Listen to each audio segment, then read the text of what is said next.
Okay folks, today I'm going to show you around this 1967 Muncie M20 4-speed transmission. This one's quite nice. It just came to me, a gentleman pulled this out of his 1967 Chevelle. He wanted to have a overdrive, so he put in a 5-speed. And this one came out in good working condition. I don't see any breaks or repairs or modifications to it. Just a real nice original unit. Everything looks pretty original. I see grade 8 bolts on the bearing retainer here. Besides that, I don't see much that has been changed around. Bear with me, I'm going to set you down for a second while I kind of flip this thing over a little bit. I don't want to lose any fluid, but I do want to show you around it. So you can see it's got the 388 5010 case, which was used in 66 and 7. The assembly code is P7C08, which is March 8th of 67. The tail shaft is 3857584. A 67 Muncie uses the 1-inch cluster pin, which is upgraded over the 65 model year, or up to 65, which used the 7/8 pin. This made for a much stronger transmission. The input shaft, as you can see, has 2 grooves on it. That shows that it's an M20 wide ratio transmission. The M20, in a lot of people's minds, just due to street cred, is looked at as the lesser transmission, but that's really not the case. There's a reason that GM put the majority of the 4-speed transmissions they put in cars were M20s, and that is because you can see it's not scraped up or anything on the bottom. Let me set you down here again. That is because the gear ratio is much more accommodating for gears 373 ratio and numerically lower, which most cars of the era, even a performance oriented car, would have come with a 373 or a 355 gear. 323 was common, 355. So anyway, beautiful gear set in this thing. What else can I show you here? All the tail shaft threads are good. This one's a little funky right at the very top, but good threads down below. Nothing broken, welded, repaired. It's got a smaller output. It got bigger in 1970 with the M22, and then on all Muncie transmissions thereabouts after. 10-spline input. Anyway, just a beautiful transmission.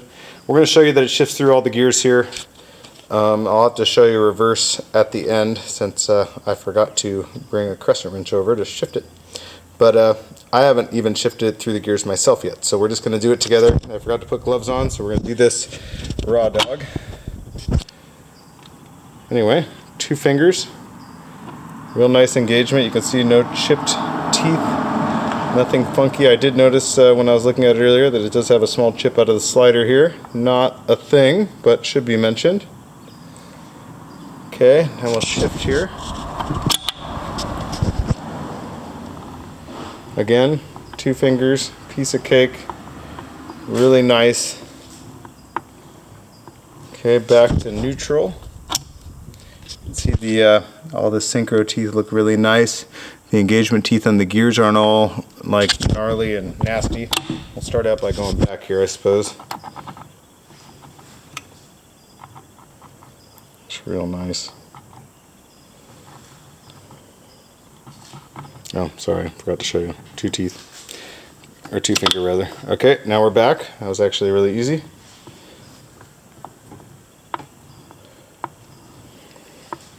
Just nothing funky. I'll show you these synchros and things as well. Let's see if I can zoom in. I'm not too familiar with doing this on video, but it seems to work. So we got that one. Got those ones. Boom. You know what they say, pictures are 1,000 words.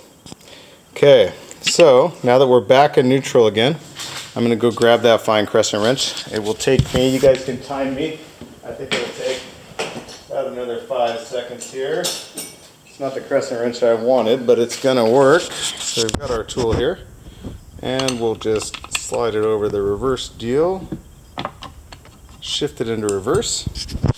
Now you can see when we're turning this direction, again 2 fingers, back here we're going the other way. So again, this way, this way. Everything in this puppy works fantastic, folks. A very nice 1967 MuncieM20. As I said, it came out of a running, driving car. Being a hot rodder type, I personally would put fresh fluid in there, put a new gasket on the side, a new seal in the back, and I would run it. That said, we're dealing with the real life here. And if you're building a fresh car, you might as well start with a fresh transmission. So you may want to go through and rebuild the whole thing. But I can tell you, if you were to bolt it into a car the way it is, and do what I just said, replace this side cover gasket, replace the front or the rear output seal, it's going to run and work the way it's supposed to. So that is totally up to you. The fact is, these Muncies aren't growing on trees like they used to. They used to be really easy to find, much like a small block Chevy. But nowadays, even a small block Chevy is hard to find.